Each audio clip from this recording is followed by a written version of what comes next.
It's a beautiful day in the neighborhood. Reaction Beanie Yo 300? 300? 300? Day in the neighborhood. My brothers and sisters, we have made it to Reaction Beanie Yo 300, y'all.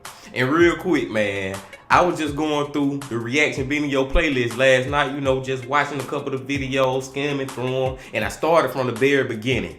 And man, oh man, we have came a long way, y'all. Like, just as far as the production, my editing, my presentation, like, it has got a lot better, man. Just if y'all get a chance, just go watch some of the earlier ones and just see how far we have came so far. And I know for a fact, we gonna go even farther. Like, we gonna get even better the farther we go down this road. And we made it to Reaction Beanie Yo 300. And now it's time to go down the road and make it to Reaction Beanie Yo 400. But I digress. Hope y'all doing excellent out there today. And I'm glad that you came on back to the channel once again to fuck with the bean. I'm very excited for Reaction Beanie Yo 300. And I'm also excited because it is Sunday. And y'all know who we watch over here on Sundays. MrBallen! MrBallen, y'all. The man, the myth, the legend himself. In the title of the video, Top 3 Strange But True Death's Door Distressing Content. Y'all already know I love when MrBallen do the top 3s. I don't care what top 3 it is. It can be top 3, can't go here. Or if you do go here, you're going to get killed or you're going to get trapped in some. Or the top 3 missing people. Top 3 whatever. Whenever MrBallen do a top 3, it's going to be a great video. Hell, when MrBallen do a video, period, it's a great video. And I'm pretty sure we finna get into another one of those right now. But before we get into that great video right now, my brothers and sisters, y'all know what y'all got to do for Reaction Beanie Yo 300. Get whatever you might need. Get what you need. MrBallen Sundays once again. Y'all got what y'all need, y'all ready to go? Then let's fucking go. Sometimes the truth is stranger than fiction.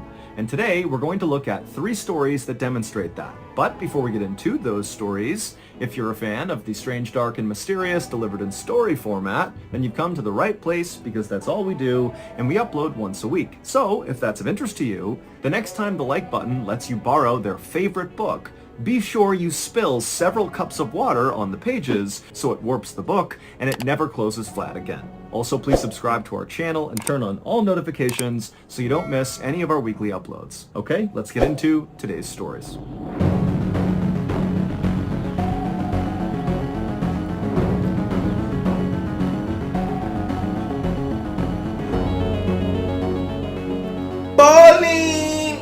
Carlos Camejo woke up freezing cold and totally confused. It was September 6th, 2007, and all Carlos could remember was being on his motorcycle with the hot sun bearing down on him as he wound his way on his bike through the streets of La Victoria, which is a city in Venezuela. Carlos tried to open his eyes, but he couldn't, and then when he tried to move his body, he couldn't do that either. And so he began to panic because he's paralyzed, but he told himself to calm down. If he couldn't move, at least he could think. He could try to process, what's going on here. There has to be an explanation for it.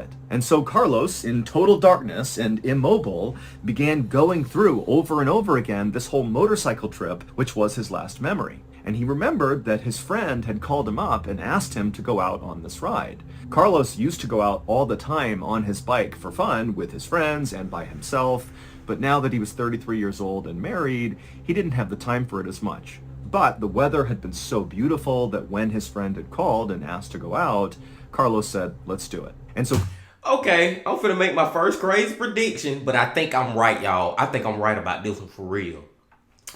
Carlos then woke up. Pay attention to MrBallen background now. Carlos then woke up in a morgue in one of them freezer thingies, or the place where they lock the dead bodies up in. That's why he feeling paralyzed and all that shit. I could be completely wrong, but that's just my first guess. I believe Carlos. I believe he got in an accident. They thought he was dead, but he's still alive, and now he's stuck inside one of those morgue drawer thingies. Let's see.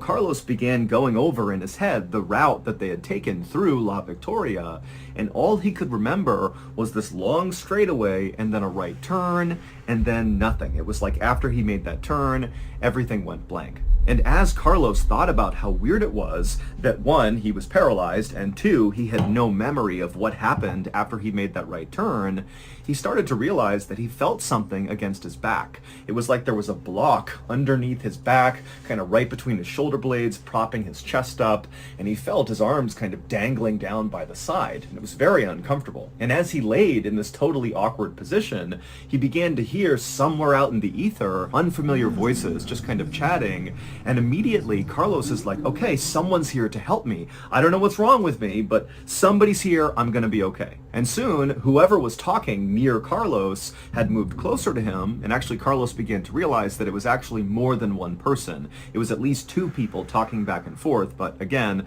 Carlos can't open his eyes, he can't move, he can't communicate with these people, he just knows they've come closer to him. And after these people had moved right up against Carlos suddenly felt something metal pressing up against his chin. And it was kind of sharp, and it kind of hurt when it touched his chin. And Carlos wanted to scream out and tell them whatever they were doing to stop and at least tell him what was going on, but Carlos couldn't make a sound. And then Carlos began to hear this kind of mechanical whirring sound, like a machine starting up that was very close to where he was. And suddenly Carlos began panicking, like, what's going on? What are they doing to me? And as Carlos's heart rate is starting to speed up, one of the people who had moved near Carlos suddenly said, oh my God, that's impossible. This can't be.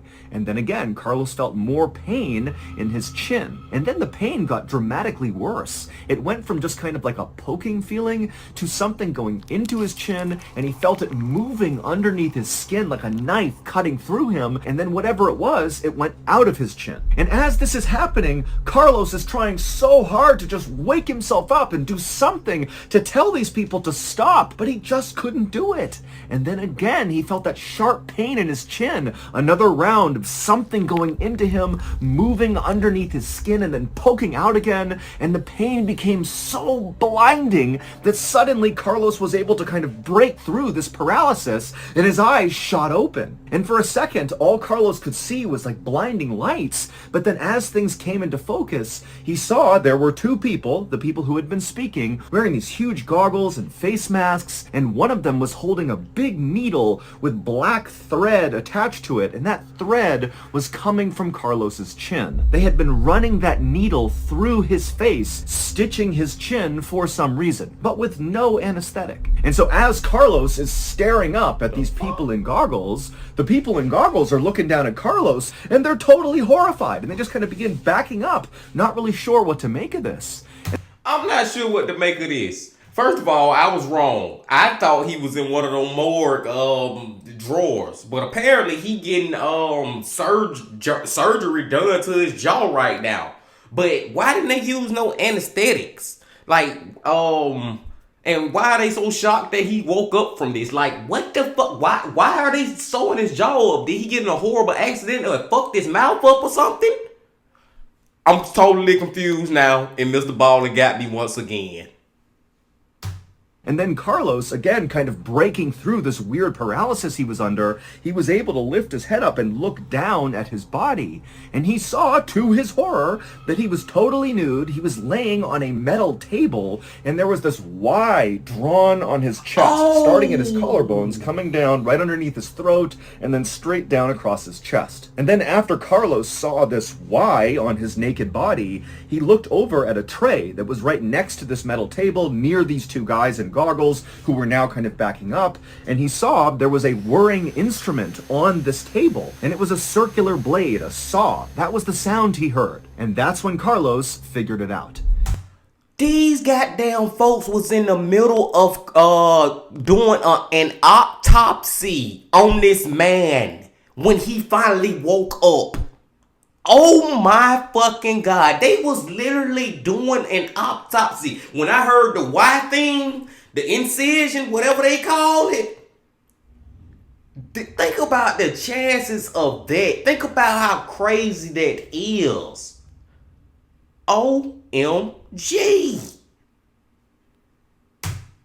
Earlier that day, when Carlos had been out riding his motorcycle with his friend, he had gone down that long straightaway in La Victoria, he had made a right turn, and parked illegally right after this turn was this big truck. Carlos didn't see it, and at full speed, he impacted the truck, he was thrown from his bike, smashed into the ground, horrific injuries, and when paramedics showed up, they pronounced him dead on the scene. And so he was moved from the scene of the accident to the morgue. And at the morgue, Carlos was stripped naked and put on this metal table, and they placed a block underneath his shoulders, kind of propping his chest up, and they drew a Y down the center of his chest for his autopsy. The two doctors that Carlos ultimately saw chatting and performing this autopsy were going to follow that Y on his body with the circular saw. That's how they cut you open during an autopsy.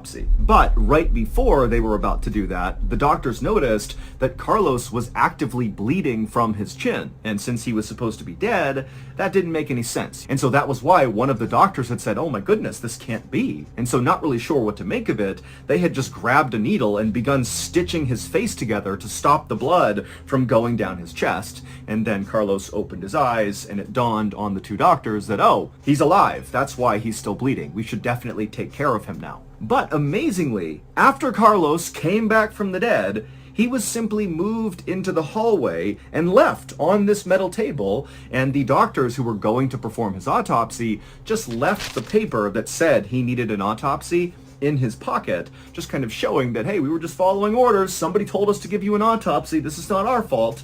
And that's where Carlos stayed until his wife showed up and found him in the hallway just laying there as if he was still just waiting for his autopsy. Carlos would suffer horrible injuries from the accident and serious emotional trauma from almost being cut open during this autopsy, but he would make a full recovery. So where we putting that on our most crazy MrBallen stories ever? Because it's up there, man. It's top 10. We probably make a little argument that it may be top 5. The shit bringing tears to my eyes, my brothers and sisters. What in the fuck? I was right though, in a way. Still, I thought I was right. Then I thought I was wrong, but then I thought I was right again because the man, he actually did spend time in one of the morgue cabinets, drawers for a while till they brought him back out to actually do the autopsy. And this man was alive and he woke up on the table. This shit, bro, MrBallen, I'm telling y'all, man, this is the godfather of this true crime, horror, dark, deep, and mysterious, what is going on type of stories. This man number one. Easily. Let's go.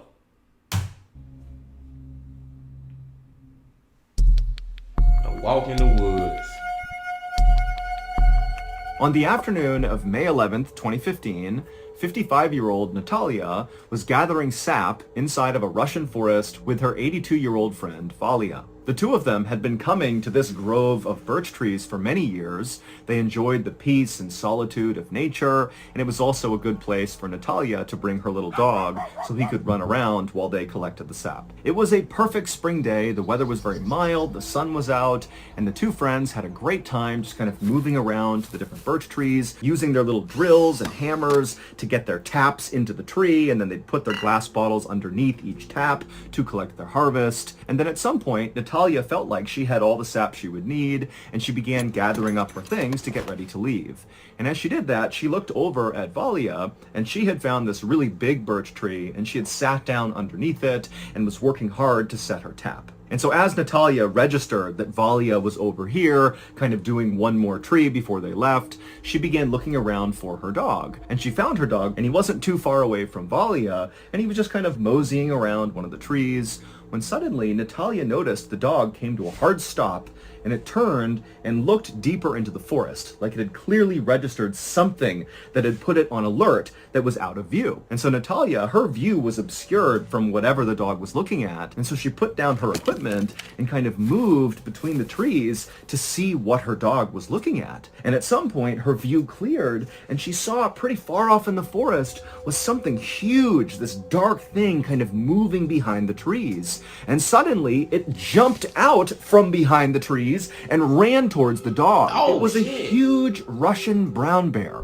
And so totally horrified, Natalia's watching this bear charge her dog. She looks over, she sees Valia, who's pretty hard of hearing, is sitting with her back to this bear and the dog, still just working on this tree. And Natalia's just frozen for a moment, having no idea what to do. And then instinct suddenly took over, and Natalia just turned and began running away, leaving Valia and leaving the dog. But after only running several paces, she stopped and turned around and saw the bear is still trying to attack the dog, but the dog is standing its ground and barking at the bear, which is kind of causing it to back up and be a little unsure of itself, even though this dog is so much smaller. And still Valia is not reacting at all. She has not heard the bear, the dog, nothing. And Natalia, she's looking back knowing that she needs to do something. She can't just let her friend and her dog get killed. And so Natalia began walking slowly back in the direction of this bear, and she began screaming at Valia to get up and run with her. But the second Natalia began screaming,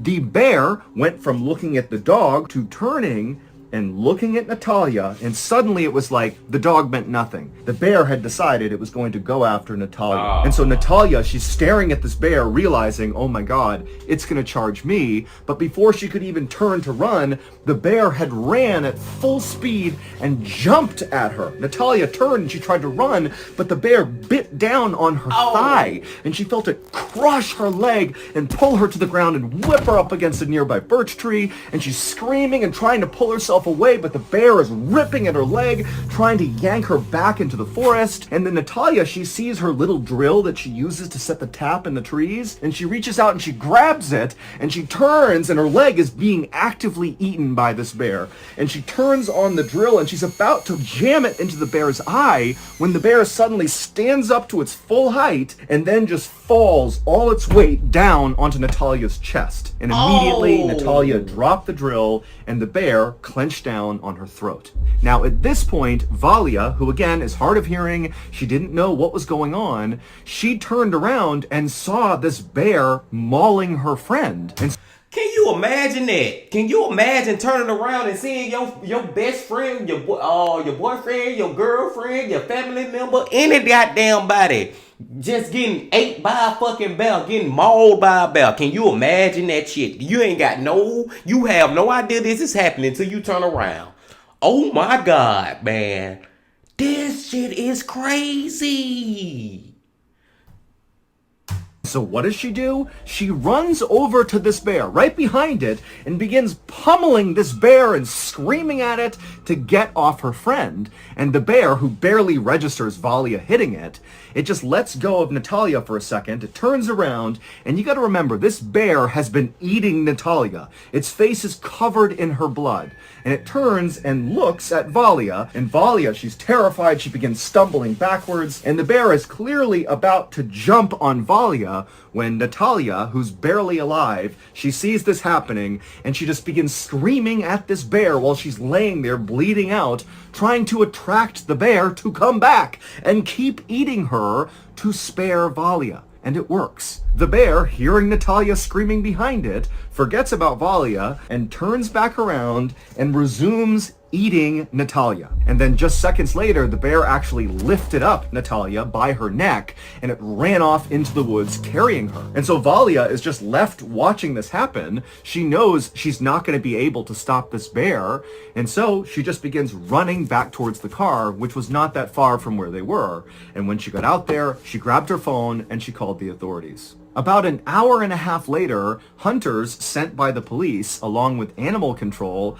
arrived at this parking lot, and they found Valia, who was totally in shock, and she would tell the hunters and animal control where this birch tree grove was, where all this happened, and a moment later, the authorities headed into the woods. And after arriving at the birch tree grove, they actually saw the bear. It was by itself, and it turned and looked at them, and it began charging them, and they all raised their rifles, and they fired at the bear. And they shot it enough times that the bear collapsed right in front of them, and then they shot it one more time to make sure the bear was dead. But there was no sign of Natalia anywhere. But then suddenly, the authorities turned and saw something move off in the distance, and out from behind a tree came Natalia's little dog. It had somehow not sustained any injuries from this bear, even though the bear had originally gone after the dog. And the dog, it came up to the authorities and then quickly doubled back behind a tree. And so, kind of operating on instinct, the group followed the dog around the tree, and they saw the dog was closely guarding this kind of mound that was covered in sticks and leaves and dirt. And so one of the hunters walked over and looked down, and they realized there was a person underneath this mound. It was Natalia. They pulled off all of the dirt and the twigs, and they found her absolutely destroyed, mauled body. But Natalia was actually still alive. Brown bears are notorious for eating their prey while they are still alive. And in many cases, they will gravely wound their prey, but not let it die, because then the meat is fresher when they come back and eat it later. And so bears will wound their prey and then basically bury them, cover them up with sticks and dirt, kind of like putting it in the fridge, and then come back and eat them later on. And so Natalia was earmarked to be eaten later because she was still alive and buried. Natalia was rushed out of the forest to a nearby hospital, and she would stay there for several weeks because she had serious injuries from this bear. All over her body were these huge bite marks, and a lot of the flesh from her leg had been pulled off. But amazingly, she would recover, although the trauma of nearly being eaten by a bear has never left her.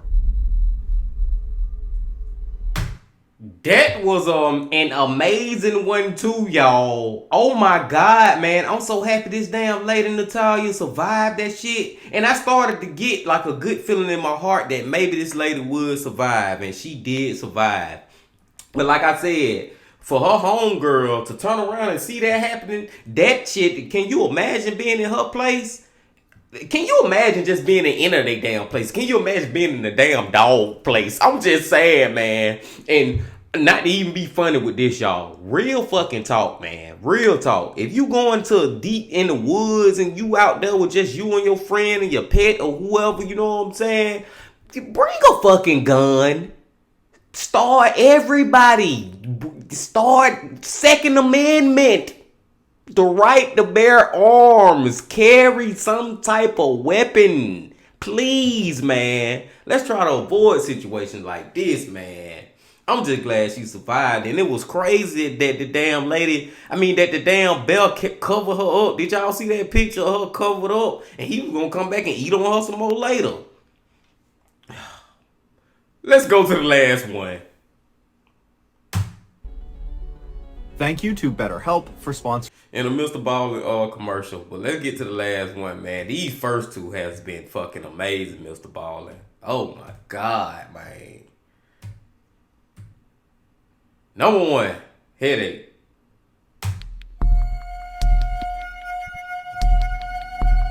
On the afternoon of May 25th, 2017, 42-year-old Nicole Gordon was laying on her couch in her home in Atlanta, Georgia, with an ice pack on her head. She had a blinding headache, one of the worst headaches she had ever had, and she was just unable to do anything else but lay on the couch. Nicole really had no idea why she had this terrible headache. The only thing she could think of was 3 weeks earlier, she had been in a minor car accident, and one of her car windows had broken, and some of the glass had cut her face, but she didn't think that would be enough to lead to this absolutely horrific headache that had not gone away for 3 weeks. But Nicole was a very tough woman, and even though she had thought about going to the hospital over these past 3 weeks to deal with whatever was causing this headache, she had told herself that, it's got to be something minor. I just need to kind of tough it out here. And what toughing it out looked like was laying on the couch all day long, only getting up to eat and go to the bathroom, not going to work, and just sitting in the darkness with this ice pack, just hoping for this headache to go away. And so as Nicole was just laying there, she heard her back door open up. It was her boyfriend, Durante, coming in with groceries. He came inside and he put the groceries away, and then he came into the living room where she was, and he asked how she was doing. And she told him that the headache had not gone away yet, and would he mind going into the kitchen and getting her some ibuprofen, which are pain meds, as well as some water. And so Durante said, of course. He went in the kitchen, he got what she needed, he brought it back. She said thank you, she took the ibuprofen, and then she went back to just being totally miserable. But just a second later, Nicole and Durante heard a knock at the front door, and Durante, he walked over and kind of casually looked through the blinds to see if he could see who was at the front door, and he saw it was Nicole's best friend, Leisha. But instead of going to the door and opening it, Durante turned to Nicole and said, hey, it's Leisha, do you want me to get the door? And Nicole, she just kind of grunted and said, no, please just ignore her. Even though Nicole and Leisha were very close, Nicole knew that Leisha was very high energy. She had been calling and texting basically nonstop ever since Nicole had begun getting these headaches. Leisha just wanted to help and kind of be around and be a part of her recovery. But Nicole just couldn't deal with that super high energy right now. She could barely have a conversation without her head hurting even more. And she knew that Leisha and Durante didn't really get along too well, and so Nicole figured it would just be better for everybody if they pretended no one was home and Leisha just went on her merry way. But Leisha was very persistent and just continued knocking really loud on the front door. She began calling Nicole's phone, and so Nicole began reaching over and silencing her phone over and over again. And finally, Nicole looked over at Durante and just said, I don't need this. I'm going into my bedroom and I'm lying down. And so she grabbed her phone, she stood up off the couch, she could barely move, her head hurt so bad, and she walked, quietly past the front door, made her way into her bedroom, and she was about to lay down on the bed when she made the mistake of opening up her blinds just a little bit. Her room was on the front of the house as well, and she wanted to see if Leisha was still there, and when she opened those blinds, Leisha, who was outside, happened to be looking at Nicole's bedroom, and the two of them made eye contact. And Nicole's like, oh my God, she knows I'm here. And so Nicole, she just shuts the blinds. But now Leisha comes up to the window and she's yelling, Nicole, I know you're there. Come on, let me in. I want to help you. But Nicole, she just could not deal with it. And so she laid down on her bed and just continued to totally ignore Leisha. Nicole knew that no matter how offended and upset Leisha was for this snub, she would get over it because the two women had been friends for nearly 2 decades. 19 years earlier, they had been neighbors, and they had become friends really quickly. They had been pregnant at the same time, and they began raising their kids kind of like side by side. But in the last 5 years that Nicole and Durante had been together, Nicole and Leisha had kind of drifted apart because Leisha and Durante both had very strong personalities and they just kind of clashed. And Nicole and Durante had this kind of on-again, off-again relationship, and every time they were broken up, Leisha would come around and be totally unfiltered with Nicole about how much she didn't like Durante. But right now, Nicole could just not deal with Leisha, and so despite hearing her yelling for her to come outside, come on, I know you're in there, Nicole just rolled over on her bed with her ice pack on the side of her head, and she fell asleep. A few hours later, when Nicole woke up, Leisha was gone, as well as Durante. He didn't stick around for very long. He often would only come over just to check in, and then he'd go off and do his own thing. And so Nicole, who still had this blinding headache, she sat up, she got out of her bed, and she was only able to walk back out into the living room, where she laid down on the couch and just went right back to sleep. Even though Nicole had had this headache for 3 weeks and it had not gotten any better, she really was convinced that taking enough ibuprofen and relaxing long enough would cause it to go away. But, bro, what the fuck is up with this headache? I feel like the whole thing about this story, even though Leisha, whatever her name is, she crazy. She a whole nother story to be so damn stalker. I know that's not a word, but you know what I'm saying? So wanting to be in contact with Nicole and trying her best to just contact her. Man, she's sick, man. Let her be sick. She don't want to be bothered with you right now. But this headache is finna be the crazy part, y'all. I don't know what's going on. Maybe Leisha is the cause of it, or Durante or something. But it's something up with this fucking headache. Watch what I tell you now. over the next couple of days, this headache, which was already like a 10 out of 10 on the pain scale to Nicole, somehow became like a 20 out of 10, and it got so bad that she couldn't even open her eyes. It was like horrific. And as this headache got so bad, her relationship with Geronte started to sour. Geronte didn't really believe that Nicole was actually in the amount of pain that she was in, and he kind of began acting like she was just being lazy. And this really upset Nicole because that wasn't true at all. She was just in blinding pain and couldn't do anything. Finally, in late June, so 5 weeks after Nicole's headaches had begun, and at this point her headache had still not gone away, she was laying on the couch, like always, with the lights off. She's got the ice pack on her head, and she's just trying to get through the day when she hears the back door open, and it's Geronte. And he comes in, he slams the back door, he doesn't even say hello, and he just storms into the living room and just looks down at her with a totally disapproving look. And Nicole, she kind of looked over at him, and when she saw that look on his face, she had just had it, and she said, "You know what? We're done." And immediately Geronte got so mad, and he's like, "How dare you? I've been taking care of you for the past 5 weeks, bringing you groceries, this and that." And Nicole, she had no energy to fight with him, and so she just let him rant and rave until finally he was done, and he walked out, and she was like, thank goodness. A few days later, on June 25th, Leisha was back at Nicole's house, knocking on the door. Nicole had actually texted her to let her know that she had officially ended things with Geronte, and so feel free to come over. There's not going to be any drama with him being here. And so Leisha had come back over. She was very excited to see Nicole and kind of get over the snafu of her being ignored. And when she knocked, Nicole did go up to the door and she opened it up.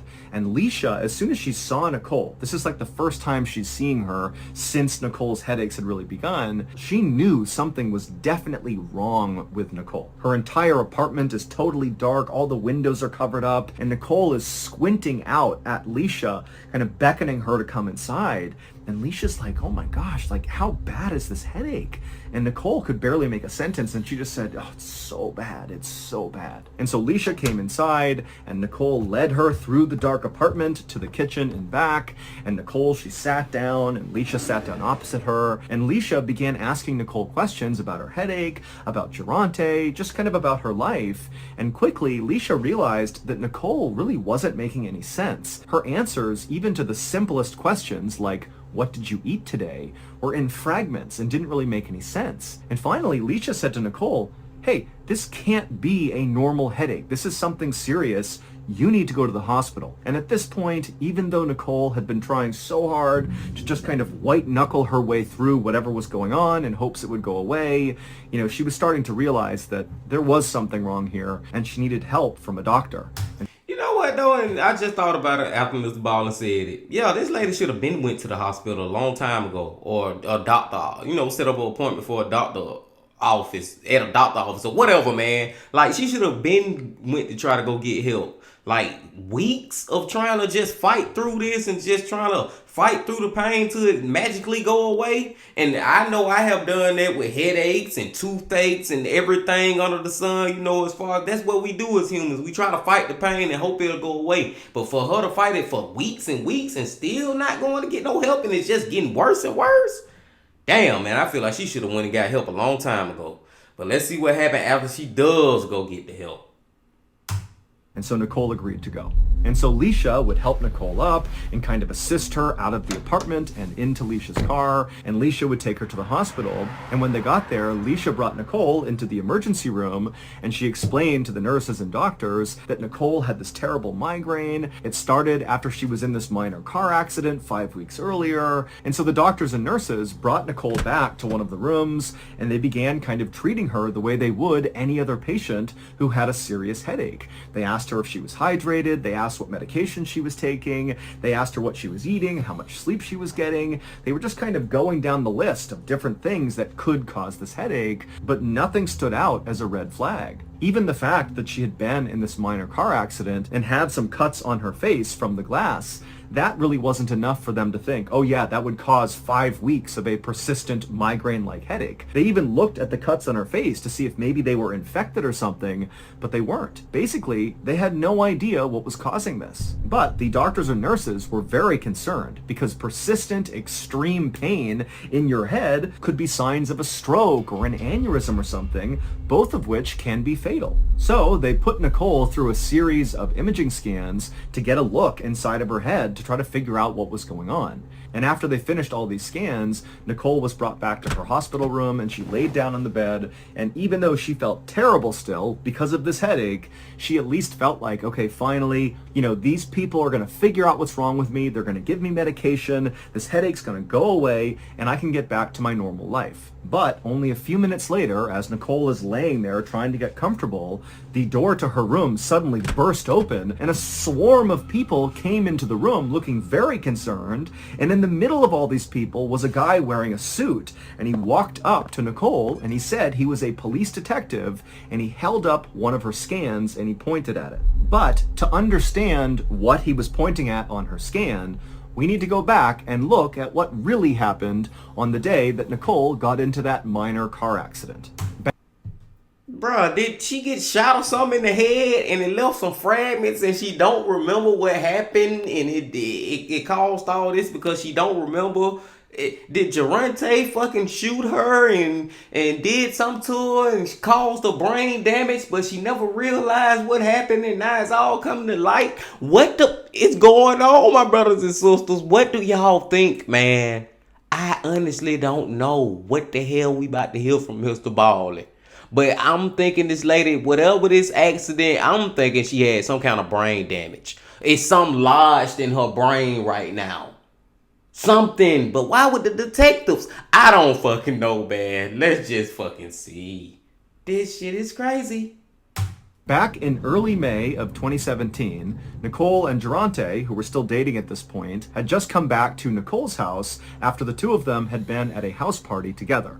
And Nicole was furious with Durante because at this house party, he had been openly flirting with another woman right in front of Nicole. And so Nicole, after going into her house, brought it up to Durante about how disrespectful that was. And Durante, instead of being apologetic or trying to defend himself or even lie about it, he actually just got really mad at Nicole and said, you know what, fine, I'm breaking up with you. And then he began going around her house, gathering up all of his things that he had left inside of her house. And Nicole, truthfully, was so mad that she didn't really care that he was putting on this show of taking his stuff and leaving her. And so after a few minutes of Durante angrily grabbing his stuff from inside the house, he headed outside to Nicole's car where he had some more things inside of her car. And so he went in the passenger seat, and Nicole, she just reflexively got into the driver's seat of the car just to make sure that Durante didn't take anything inside of her car that he shouldn't, or mess with her car in some way to get revenge on her. And so she's sitting there, she's watching Durante right next to her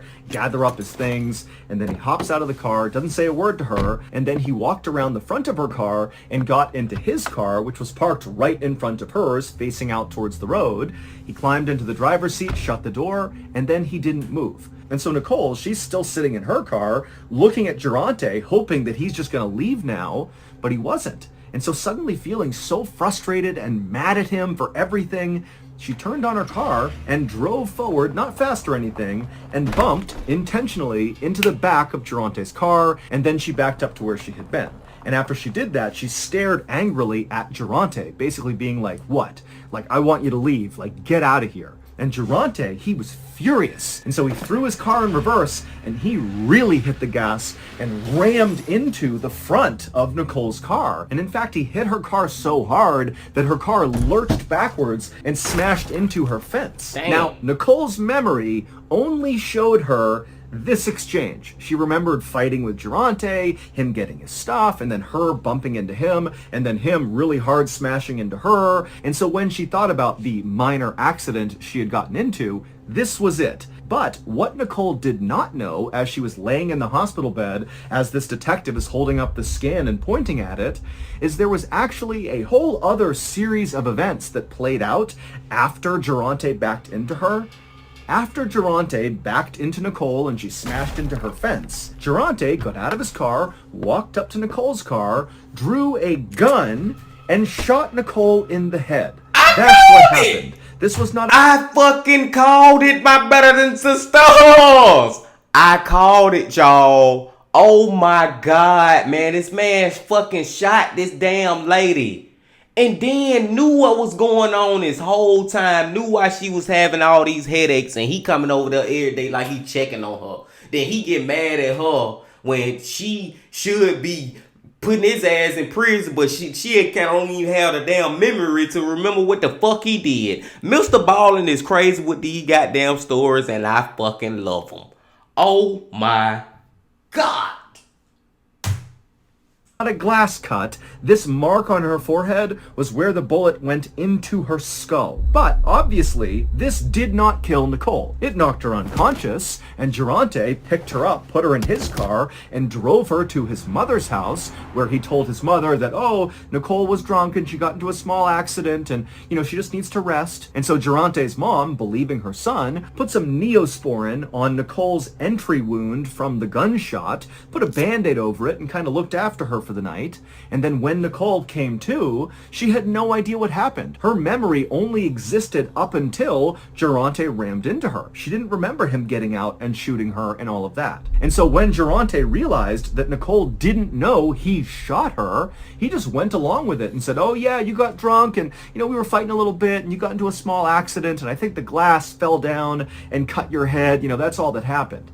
And Nicole believed it. It wasn't until Leisha made Nicole go to the hospital 5 weeks later and they scanned her head that they discovered a bullet lodged in her brain. And so the detective came in the room holding up the scan and he pointed to the bright spot on the scan and that was the bullet. And the doctors and nurses, they told Nicole that we've never seen anything like this, like you should be dead. And also because this has gone untreated for 5 weeks, your body healed around the bullet. Like, wow. We can't even take it out now. Your brain has formed itself around the bullet, and so it will do more damage than good if we try to pull it out. And so Nicole would go on to live her life with this bullet in her head, but she never really fully recovered. As for Durante, the police would very quickly go after him, but he would flee police and evade them for 2 years, and then finally when they caught up to him, he was hiding in an attic and there was this whole long standoff, but then finally he would surrender himself, and then he would get charged with a host of crimes, many of which he was convicted of, and so ultimately he was sentenced to 25 years in prison. Wow. So that's going to do it. If you got something out of today's stories, be sure to check out our podcast called the MrBallen Podcast, where we have literally hundreds more stories just like these that are available right now. Again, it's called the MrBallen Podcast, and it's available exclusively on Amazon Music. My brothers and sisters, what a fucking great video that was from MrBallen. Where do we even begin, y'all? Like, seriously, man. I guess we'll just begin on the last one because, that was the most recent one. We'll talk about that first. Oh, my God, bro. This goddamn lady, and I called it, too. But it's just crazy, man, that this lady got shot, didn't even remember none of it. And this damn man took her over his mama house, told her some shit, and his mama have no clue that this lady just got shot either. And she just covering it up with a little, Neosporin, probably a little peroxide on a little Vaseline or something. And that's it. This lady was going through all these headaches all this time because she was shot in the goddamn head. Oh my fucking God, bro. It reminded me of a MrBallen story from way back, probably like a year ago now, probably over a year ago, about the dude who, him and his girlfriend got robbed and he couldn't remember nothing because he had bullets in his damn head. He was fucked up. And during the police interrogation, they finally realized that, oh shit, you shot. You got a bullet coming out your head. You know what I'm saying? That's crazy. The sad part about that is that she'll never be the same again. I hope she can, live the rest of her life. I'm talking about as far as, they can't take the bullet out. And I think I hope they can at least, get rid of the headaches and stuff. But I feel like she gonna always go through medical problems or whatever because of that bullet in her head. Like, it's always gonna be something wrong with her. So I hate that part for her, man. That's the sad part. But that was a crazy one by MrBallen. Let's talk about the second story. What was the second story, my brothers and sisters? The first one was the damn. I'm so goddamn hype on this shit. I can't even remember the damn second fucking story, man. The third story got me so gone. The first story was about. Let's just go to the first story. The first story was about. Now let's go back to the second story because now I remember it. The fucking bear. The fucking bear. Now this one right here was one of the ones where I just say, like I always say, man, like, bruh, the right to bear arms, y'all. Like, I know a lot of people out there, I don't go say scared of guns. They scared of them, but not scared of them that way. A lot of people just don't like guns, man. But in 2023, man, it's a million different reasons why we all should be protecting ourselves with a firearm. And one of those reasons is when you going out in the fucking woods with wild animals and all that shit at. I'm just glad that lady survived. I'm so fucking happy that she survived. And now for number one, man, because now I remember number one story. Now I remember the first one. And it was crazy as hell too. This man was about to get a fucking autopsy done on him when he woke up. He woke up in the nick of time. Like if he would have woke up 5 minutes later, it would have been too late. That is crazy. And another crazy part about that story is the people who was doing it, after they realized he was still alive, they just rolled him out to the hallway until his damn wife had to come, you know what I'm saying, see him and, you know, get him and all that. That was a little crazy on that story too. MrBallen is the undisputed world heavyweight GOAT of all time, my brothers and sisters, when it comes to this true crime, horror, dark, deep, and mysterious, what the is going on type of stories. And I digress. Appreciate y'all, man. I love y'all. Y'all make sure y'all hit that like button for me, man. Make sure y'all come in and subscribe and do all that. And we're going to keep on going. And we're going to come back tomorrow for another one of these reaction videos. And until I see y'all tomorrow, my brothers and sisters, love, peace, and happiness. Stay safe. Don't stop. Keep going. Yeah.